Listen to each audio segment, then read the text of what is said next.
What is an AI? మీరు AI నేర్చుకుందాం అనుకుంటున్నారా? అయితే రండి, మీకు ఏఐని సింపుల్గా నేర్పిస్తాను. Welcome to day 1 of learning AIML from basic to advance. మీరు బిగినర్ అయినా పర్లేదు, ఈ సిరీస్లో మనం జీరో నుంచి స్టార్ట్ చేసి అడ్వాన్స్ లెవెల్ వరకు రీచ్ అవుదాం. బట్ స్టార్ట్ చేయడానికి ముందు ఒక క్వశ్చన్: మీ ఫోన్లో ఏఐ ఎక్కడుందో తెలుసా? యాక్చువల్లీ మీరు ఆల్రెడీ ఏఐని రోజుకి చాలాసార్లు యూజ్ చేస్తున్నారు, కానీ మీకు తెలియదు. Let me tell you small story. ఒక చిన్న అబ్బాయి first time smart phone use చేస్తున్నప్పుడు ఆ అబ్బాయి యూట్యూబ్ ఓపెన్ చేస్తాడు. ఓపెన్ చేశాక ఒక వీడియో చూశాక వీడియో ఎండ్ అయిన తర్వాత ఆటోమేటిక్గా రికమెండేషన్ వీడియో వచ్చేస్తుంది. ఆ అబ్బాయి ఆలోచిస్తాడు, యూట్యూబ్కి ఎలా తెలుసు, లేదా ఫోన్కి ఎలా తెలుసు, నేను నెక్స్ట్ వీడియో ఇదే చూస్తానని చెప్పేసి. సింపుల్ ఆన్సర్, అదే ఏఐ. ఏఐ అంటే ఏంటి?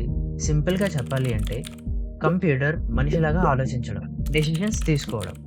మీరు యూట్యూబ్లో వీడియోస్ చూస్తారు, ఇన్స్టాగ్రామ్లో రీల్స్ చూస్తారు, గూగుల్ మ్యాప్స్ యూస్ చేస్తారు. ఇవన్నీ ర్యాండమ్ కాదు. ఏఐ మీ బిహేవియర్ని అబ్జర్వ్ చేసి మీకు కావాల్సిన కంటెంట్ ఇవ్వడానికి ట్రై చేస్తుంది. థింక్ లైక్ దిస్: ఏఐని ఒక స్మార్ట్ ఫ్రెండ్ లాగా ఇమాజిన్ చేయండి. మీ హ్యాబిట్స్ని అబ్జర్వ్ చేసి మీకోసం డెసిషన్స్ తీసుకుంటుంది. సో ఫ్రమ్ టుడే మీరు ఫోన్ యూస్ చేస్తున్నప్పుడు ట్రై టు అబ్జర్వ్.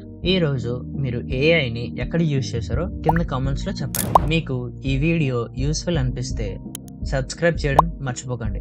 నెక్స్ట్ వీడియోలో ఇంకో ఇంట్రెస్టింగ్ టాపిక్తో మనం కలుద్దాం.